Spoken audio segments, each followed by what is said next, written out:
मित्रांनो, अगदी पेन न उचलता शॉर्टच्या माध्यमातून आपण शिकणार आहोत शेकडेवारी। पहिला प्रश्न, 1च्या 30% चे 30% 81 होता, तर x ची किंमत विचारली। मित्रांनो, शेकडेवारीमध्ये एक गोष्ट लक्षात ठेवायचा, नेहमी x ची किंमत ही काय असेल मित्रांनो, आपली 100%। बरोबर। आता हा प्रश्न सॉल्व्ह करण्यासाठी मित्रांनो आपल्याला x मानायची गरज नाही। काय दिले मित्रांनो आपल्याला, 30% च्या म्हणजे गुणाकार असतो 30% इक्वल टू किती दिले आपल्याला, 81। बरोबर। हा पर्सेंटेज असेल मित्रांनो, त्याला कट करायचा असेल तर आपल्याला 2 झिरो कट करावे लागतील। म्हणजे किती झालं मित्रांनो, आता 3 गुणिले 3 म्हणजे 9% इक्वल टू 81 झालं। बरोबर। आता आपल्याला एका पर्सेंटची व्हॅल्यू काढायची, म्हणजे 81 भागिले 9 किती होतील मित्रांनो, 9। आता मी तुम्हाला सांगितलं x ची किंमत 100% असते, म्हणून याला 100 ने मल्टिप्लाय करू, तर याला पण 100 ने मल्टिप्लाय करू, म्हणजे काय आला आन्सर मित्रांनो, 900। सिंपल। अगदी पेन न उचलता शेकडेवारी मधला दुसरा प्रश्न मित्रांनो, काय विचारलंय आपल्याला, 1चे 20% 50 आहे, तर x ची किंमत विचारली। मी तुम्हाला नेहमी सांगितलंय मित्रांनो, जेव्हाही x असेल त्याची किंमत काय असते, 100%। बरोबर। आता किती दिले मित्रांनो आपल्याला, 20% ची किंमत 50 दिले। बरोबर। 100% बनवण्यासाठी या 20 ला कितीने मल्टिप्लाय करावं लागेल, 5 ने, तर इकडे पण 5 ने मल्टिप्लाय करावं लागेल, 5 5 25, म्हणजेच x ची किंमत आली मित्रांनो 250। सिंपल। अगदी पेन न उचलता शेकडेवारी मधला तिसरा प्रश्न मित्रांनो, 50 चे 806% प्लस 806 चे 50% किती होतात। बरोबर। आता असा प्रश्न कसा सॉल्व्ह करणार मित्रांनो, ही पर्सेंटेजची साइन या दोघांपैकी कोणत्याही नंबरला दिली तरी काही फरक पडत नाही। म्हणजे हे किती होतील मित्रांनो, 50% चे म्हणजे काय, गुणाकार 860 चे 50% प्लस 860 चे 50%। बरोबर। आता मित्रांनो या दोघांमधून काय कॉमन निघेल, 860 मी कॉमन काढतो, आणि आता मित्रांनो 50% प्लस 50% किती होते मित्रांनो, 860 गुणिले 100%। बरोबर। पर्सेंटेज गेला, हे 2 झिरो गेले, म्हणजेच काय आन्सर आला मित्रांनो, 860। सिंपल। अगदी सहज मित्रांनो अशा प्रकारे तुम्ही कुठल्याही शेकडेवारीचे एक्झाम्पल सॉल्व्ह करू शकता। अगदी पेन न उचलता शेकडेवारी मधला चौथा प्रश्न मित्रांनो, काय दिले, 75 पैसे हे 3 रुपयाचा शेकडा किती असतील। कसं काढणार मित्रांनो, बघा इथे पैसे दिले, इथे रुपये दिले, आपल्याला नेहमी मित्रांनो युनिट हे सेम करावं लागेल। पैसे असेल तर पैशांमध्ये, रुपये असतील तर रुपयामध्ये। आपण पैशांमध्ये घेऊ, 75 पैसे आणि 3 रुपये। 3 रुपये म्हणजे किती पैसे होतील मित्रांनो, तर आपल्याला माहिती आहे 300। बरोबर।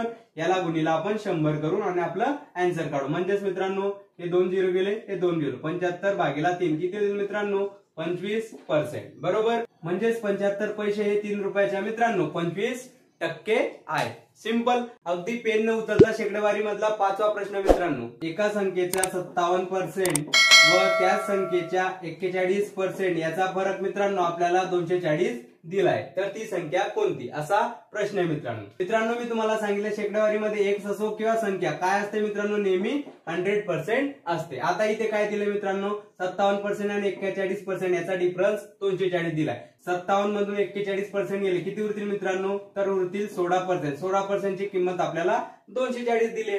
बरोबर। आता मित्रांनो आपल्याला याला 100% बनवायचं, मग कसं बनवणार, समजा मी याला मित्रांनो 4 ने भागतो, म्हणजे इथे 4 येईल आणि 240 ला पण 4 ने भागतो, किती येतील मित्रांनो, तर येतील ते 60। बरोबर। आता इथे आपल्याला 100 बनवायचं, इथे 25 ने मल्टिप्लाय करू, तर इकडे पण 25 ने मल्टिप्लाय करू, मग सांगा आता 25 किती होतील मित्रांनो, तर 25 होतात 150 आणि इकडचा 0, म्हणजे ती संख्या काय असेल मित्रांनो, 1500। सिंपल। अगदी पेन न उचलता शेकडेवारी मधला सहावा प्रश्न मित्रांनो, एका व्यक्तीचे मासिक उत्पन्न मित्रांनो आपल्याला 12,000 दिले, तर त्याच्या पगारात मित्रांनो 20% ची वाढ झाली, तर त्याचा नवीन पगार किती, असा प्रश्न मित्रांनो। आता कितीने वाढ झाली मित्रांनो, 20%। आपल्याला माहिती आहे मित्रांनो 20% काय होतं, 20 भागिले 100 म्हणजे 1/5। बरोबर।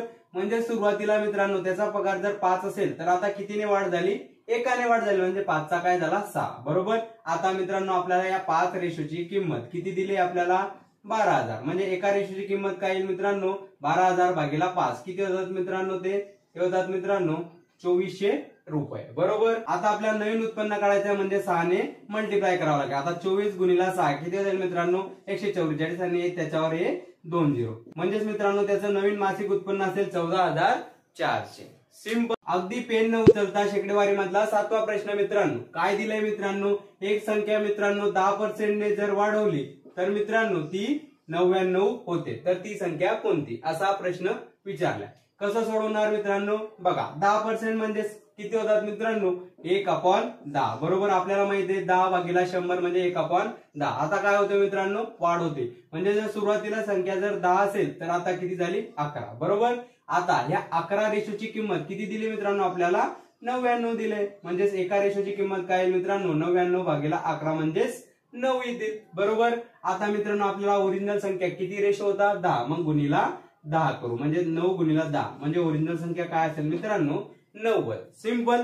अशा शॉर्ट टिप्स साठी मित्रांनो तुम्ही जेपी मॅथला लाईक शेअर सबस्क्राईब जरूर करा. अगदी पेन न उचलता शेकडेवारी मधला पुढचा प्रश्न मित्रांनो. एका फुटबॉल संघाने मित्रांनो 10 स्पर्धा जिंकल्या आणि त्यांच्या जिंकण्याचा शेकडा दर काय मित्रांनो? तर तो आहे मित्रांनो 40%. म्हणजेच मित्रांनो त्यांनी किती स्पर्धा खेळलेल्या असतील असा प्रश्न आहे. आता त्याचा जिंकण्याचा रेट काय मित्रांनो? 40%. म्हणजेच काय होतील मित्रांनो? 40% म्हणजे किती होतात मित्रांनो? 40/100 म्हणजे येतात ते 2/5. बरोबर, म्हणजे मित्रांनो ते 5 पैकी किती स्पर्धा जिंकत आहेत? 2. बरोबर, म्हणजे या 2 रेशोची किंमत आता किती दिली मित्रांनो? त्याने आपल्याला 10 दिली. बरोबर, मग एका रेशोची किंमत काढू. 10/2 किती येतील मित्रांनो? 5. बरोबर, आता टोटल किती स्पर्धा खेळल्या असतील मित्रांनो? त्यांनी 5 रेशो, म्हणजेच याला 5 गुणू 5/5 म्हणजे टोटल स्पर्धा किती असतील मित्रांनो? त्यांनी खेळलेल्या 25. सिंपल. अशा शॉर्ट टिप्स मित्रांनो तुम्ही लाईक सबस्क्राईब करा.